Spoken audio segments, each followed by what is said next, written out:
Tonight, I wanted to talk about the Dogman.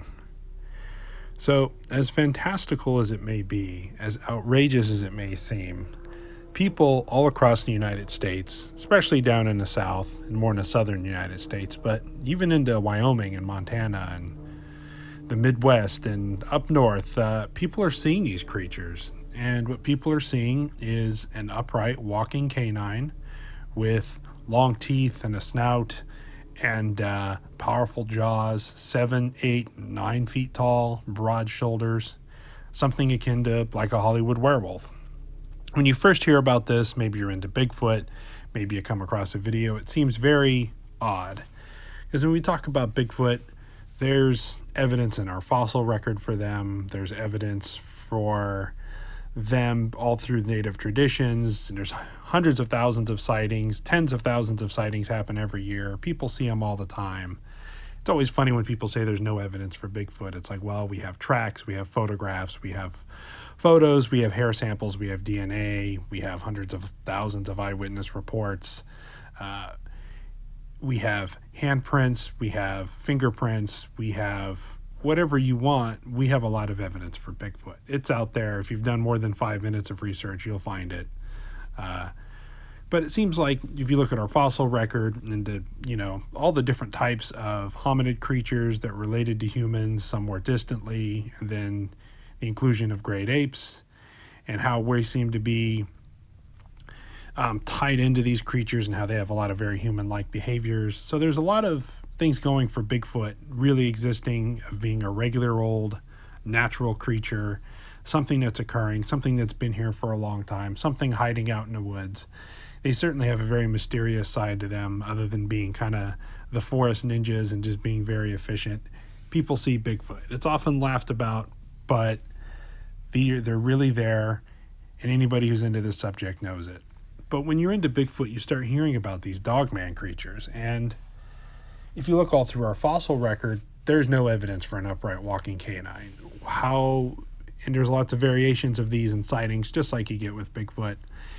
The whole concept of a Dogman seems to be one purpose, seems to be bred for fear, being ferocious. There's a lot of theories that these things were bred long ago to fight off giants and the Nephilim. I don't know about all that. I find all this stuff fascinating. And like I said, we talk about a lot of stuff on this channel.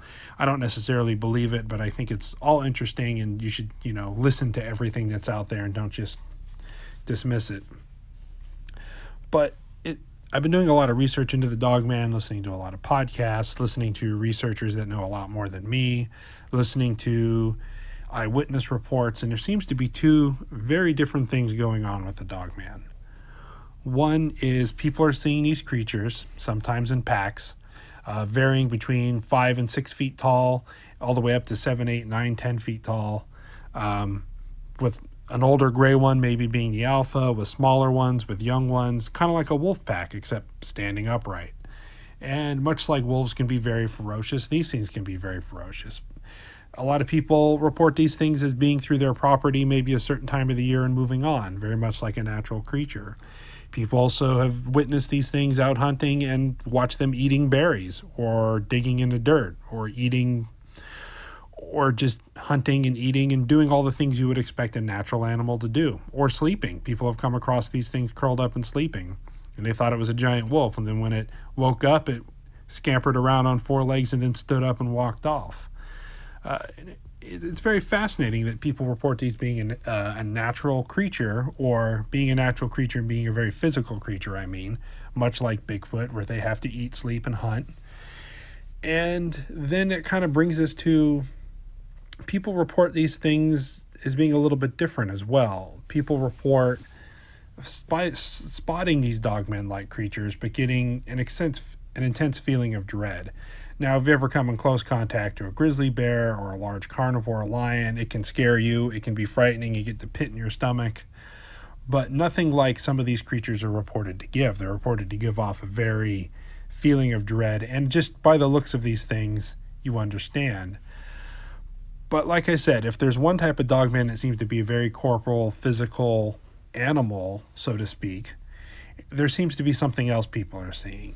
It seems to be a very supernatural version of these creatures. There's reports of people shooting at them to having no effect, to where unloading with high powered rifles, semi-automatic 308s, shooting buckshot at these things, and they seem to kind of react to it like they realize something's happening, but they don't seem to really have any adverse effect.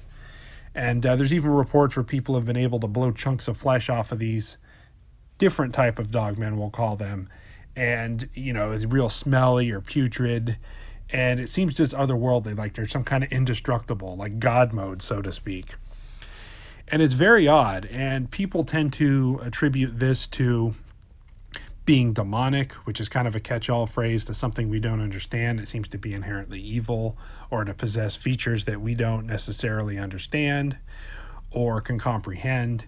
Now, if they're interdimensional, if they're phasing in and out of another dimension, I know is one theory, and you can kind of see them, but maybe they're not really there and the bullets are whizzing through, or maybe their composition is something that we don't understand, where physical damage isn't quite the same as it is for us and other creatures, is kind of a theory. There's also theories that these are straight up some kind of a demon that are taking a physical form, and this physical form can possibly be destroyed but take lots of damage, or to the point to where they are pretty much invincible. And there's also theories that I discussed last night with Dave the Outlandish. We were on I was on the You Had Me at Bigfoot podcast, and Dave the Outlandish is this self-proclaimed, he speaks to demons and spirits and stuff like that. He's a pretty out there guy. I don't necessarily believe everything, but it's certainly very fascinating, and I give the guy a lot of credit that he puts himself out there. And he said that, which is quite interesting, that demons, spirits, if you want to call them that, it's a huge expenditure of energy to physically manifest itself into a creature. What it's easier for them to do is to make you think that you're seeing them, almost like a hallucination. And they can do this hallucination on 2 or 3 people, make 2 or 3 people thinking that they're seeing a dogman out in a field, and that and they can manifest the brush moving and even footprints. But it's much easier to make you think you're seeing it and make you think you're shooting at it when you're really shooting at nothing, than it would for it to be a physical creature that manifested itself that is, otherworldly, invincible. So these are all interesting theories. Whatever it is, there seems to be 2 very separate things. Like I said, Dogman, the terrifying creature that seems to have some unearthly origins, but is still obeys the laws of nature, so to speak, that they can be wounded and they can be killed and they have to hunt and survive, and that sometimes they encounter humans, look over and go, oh, a human, and walk away. And then there's something else that seems to be far more inherently evil, inherently supernatural going on. As weird as the Bigfoot world gets, the Dogman world is really out there, and I find it fascinating. And it's one of those things you get, you do a lot of research into Dogman, you hear a lot of stories, and it gives you nightmares. Or what had to me last time, I got a little too close to the Dogman subject, as I was laying in bed, not even thinking about it, and I closed my eyes, and I just saw flashing images of a Dogman in my head, and I just had to take a deep breath, get up, get a glass of water, go back to bed, and kind of push it out of my brain playing tricks on me. So it really is kind of a haunting image. And if you look back at the images of Anubis or the werewolves all throughout Eastern Europe, and even the native people in North America talking about these things going back, a lot of people say it's a new phenomenon, and I get it that it's now a new thing, we're talking about it more, but if you look historically, there's a lot of record of these things. And people seem to talk about 2 very separate things. People have wild, really out there crazy stories of these things just appearing out of thin air and running into the woods and vanishing, cloaking like the predator. And there's other stories of these things just being like a pack of wild dogs, or like a pack of wolves moving through properties, and can be very aggressive. And there's stories of people killing these things and shooting them. And then there's some really out there glowing red eye stories. And I just kind of wanted to put it to a warning to you guys that with these creatures, people are seeing them, as strange as it sounds, as out there as it is, and as much hate as there's going to be in the comments of, you guys are crazy, they don't really exist. Okay, but just understand, if they do exist and you go out into the woods armed and prepared and on your toes, you're much better off. And if they don't exist, you're still better off for going out into the woods armed and prepared and being on your toes and being alert. there's a lot of missing people out there. There's a lot of things we just can't understand or just don't understand. And I think this kindly fits into one of those categories. So there's seems to be two separate things going on. And I highly recommend you guys go check out the podcast. You Had Me at Bigfoot. I was on there last night. There's a lot of joking around too. It's kind of a fun show, but they do kind of a fun take on serious subjects. I've been a guest on there, and I'm kind of a co-host by now.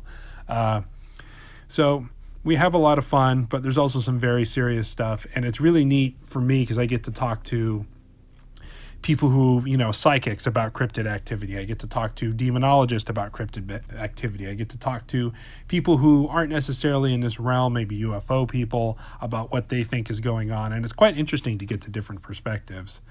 But like I said, this is my general warning. There are two things going on. I find it very fascinating that the native tribes, a lot of them, if you speak to them, they say, kill them on sight, shoot them. And I thought that seemed to be pretty extreme.